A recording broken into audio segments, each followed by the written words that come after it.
Welcome in, ladies and gentlemen. I'm Rick Godley. We're in Gibsland, Louisiana, and we are standing in the Ambush Museum, the Bonnie and Clyde Ambush Museum, alongside the curator, the director, the chief cook, maybe a bottle washer. I'm not sure because there is a cafe next door, Harry Carver. Thank you so much for taking time and talking with us today. Take us back to the beginning of when did this all start for you?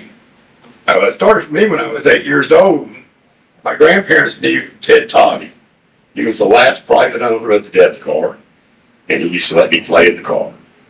So I got more hours in that car than Clyde. And then he started giving me things out of the car.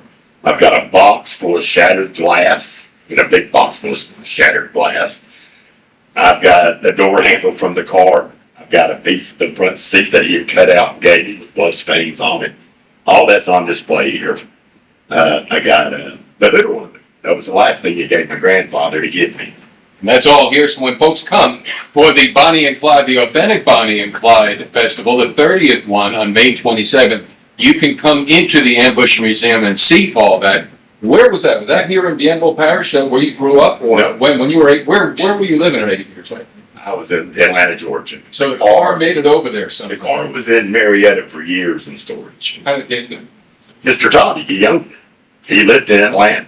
He was also a movie producer and a director. And unlike most people, he made colored movies, black movies, black actors. So Atlanta was a good place to find him, Right. and he lived there. And he did eventually move back to Texas and took the car with him. And when he died, his family sold it to Vegas. All right, so 8 years old, you're under the influence of, literally under the influence, and playing around in the death car itself. How did you get to Gibsland, Louisiana? When did that transition happen? Came out here the first time in 1982. Got thrown out of town, and I got to Arcadia. They didn't talk to strangers. I kept coming back, just didn't go into stores anymore. And eventually, we met Lorraine Joyner, and she really did open up the history to a lot of us outsiders. How many years have you been owning the Ambush Museum, the Bonnie and Clyde Ambush Museum? I bought it 2015. 2015, we're in 2023. You must have people are walking in here today. How many people you get in a given day? Guesstimate. It could be like a good day. It just depends on what month it is. Right. But I usually average about 20 to 25 people a day. Coming off the interstate, traveling back and forth. And June, July, and August is a little higher than that. But it's when I first bought the museum, there wasn't a lot of internet stuff on it. Folks didn't know much about the internet. It really wasn't that promoted. But it's promoted now. Oh yeah, no, that's all fixing to change, I think, in a big way. Because as you know, the allure. What do you think the allure is? Why are they still living even though they've been in the ground since 1930? Well, Boots would say it's a love story. It was a love story with some bullets and blood, a lot of blood. I don't know. I mean, I guess in the back of people's mind, they wish they could find somebody that's that committed to them. I've had girls break up with me because I forgot to put the toilet seat down. So I couldn't imagine one sticking with me for murder. Yeah. But also, Bonnie's niece said that wasn't a family trait. That was just Bonnie Parker. Well, that did not run in the family. That's right. And I talked with John Cole, and I understand the Parker family and the Barrow family, they were not happy about this. And, they kind of hid in shame. They did it. Well, really, after they were killed, they did a lot more. But Emma Parker, they probably killed her. She died about 10 years after Bonnie died. But really, Cuby, Clyde's mother, she kind of reveled in some of this. It gave her some notoriety and stuff. She wasn't proud of it, but what could you do? She made the best of it, She was a bad mama John. She had 7 kids. 5 of them ended up spending time in prison. The 2 oldest girls never did. Jack got shafted, the oldest one. He killed a man in a bar, but I don't think he killed him. I think the little brother LC shot and killed him. Jack took the blame. But there's a picture of Jack in the newspaper. He got a bandage on him. The guy busted that liquor bottle in his face. They see, a gunshot went on. That's his last name was Barrow. He didn't get the benefit of the doubt. He did get out of prison before he died. He did. He didn't come by the museum. No, everybody's gone, man. All right, so pulling people off. Marie's been Marie is who? Clyde's baby sister. She was here in 1998. She came to the festival and took pictures with everybody. She was going to come in 99 and passed away before. So you've been owning the Ambush Museum since 2015. You've had people come off the interstate, and they're from all 50 states, I would dare say, and you think all continents. I mean, this is an international draw, isn't it? Oh, yeah, I get it from all over the world.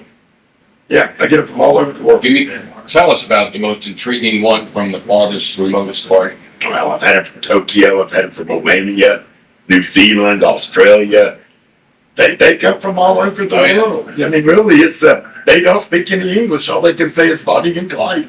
Really. And if you build it, they will come. Yeah. Well, and I feel like that. I've bought the building next door to us. It's a 2-story building. I want to put 6 bedrooms upstairs, have them all themed, and then one of them will be for the Bienville Parish Sheriff's Department, because that's who brought them down. That's right. They don't get near enough credit, You're right. But I'm going to call it the Hideout, and I want to rent out the rooms up there, and kind of a bed and breakfast. However, you're going to have to come to our cafe to eat. Sure. That's fun. I'm 62. I don't know how far I'll get with it. Take it one day at a time. Well, that's what I'm trying to do. Keep on working it. Does any individual? Oh, by the way, I mean, people mail you stuff. I know you actually can go out and buy stuff for the museum. I get very little donations. Everybody wants cash. The only person that donates is Clyde's nephew. He gives. Well, I'm just talking because I'm seeing artwork. Yeah. People come in here and they get impressed, like over our shoulder. That's a pretty formidable mural. I believe she probably painted that. She was a student at Louisiana Tech when she did it. Matter of fact, she came by here a few months ago. We got most of the artwork in the cafe. Mm-hmm. I've got a wonderful woman up in Virginia that's painted some really nice stuff for you. Anybody that sends a drawing in, I find a spot hanging in there.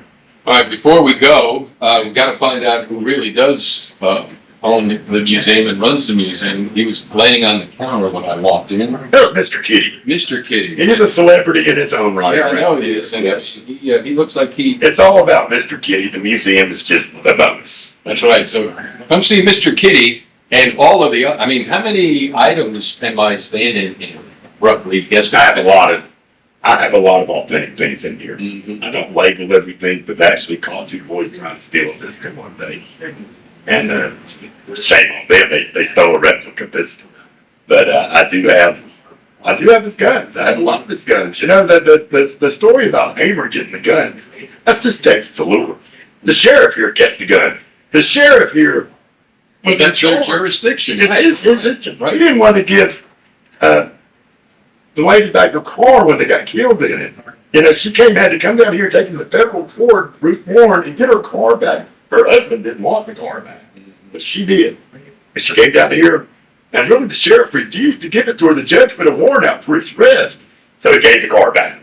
And taking it into modern day, the highwaymen filmed around here. Yeah. David Costner, I mean, this was kind of his research and development. They shot the ambush of the original start. And Woody, but Woody didn't come in. He was sleeping in the SUV. But he came in, spent a couple hours in here, and very nice guy, very down to earth. And he's a real historian. I think after he made The Untouchables, he said he wasn't going to make nothing like that again. If it's based on a true story, one of the truest ones. All right, museum hours for folks, and how can they find out more once this message of our interview gets... We are open from 9 to 5 every day. Every day. If you want to come in a little earlier, give me a call. I'll live in the back. I'll open the door for you. You're here. You're after 5, give me a call. Facebook presence? I got Facebook. Bonnie and Clyde Ambush Museum's on Facebook. The Bonnie and Clyde Last Stock Cafe is on Facebook. And Does the coffee in the morning come with extra shots? Yeah, my girl that runs the cafe, she's born and raised here in southern Louisiana. She's put 25 pounds on me in a year and a half. She makes very strong coffee. She likes that. All right. Chicory. I think it's Yeah. exit 63 off of I-20. 61. 61. Don't get off 63. Bad things happen on I that. don't know if there's a 63. Well, there isn't, so don't get off there. We're a mile off I-20. All right. So thank you so much for your time. It's the Bonnie and Clyde Ambush Museum, right in the heart of downtown Gibsland, Louisiana. Exit 61. Thank you. Have a great festival. Oh, we have been to this. It's going to be big this year. 30 years. 30 years for a festival. I mean, that's awesome. I mean, Five that's- shootouts. Five shootouts. 5 shootouts, and yep, and it really is kind of a family fun place, you know. I mean, it's a good way to kind of teach your kids crime doesn't pay, which is better than what our sheriff did. He actually stopped the death car that morning in front of the Gibson school and let these children run out and see their bodies. And from what I understand, there were several families that had to move out of the area. Their kids were traumatized, having nightmares. I've heard that story. Yeah. And I talked to a lot of them back in the early 80s, and they said it wasn't so much the visual, but the smell. A lot of them, the smell in that car was atrocious. It was a sad day. I was trying to get out of this interview on a high note, but we're going to end it there on that note. So see you in Gibsland, Louisiana. Thanks a Yeah, million. see us.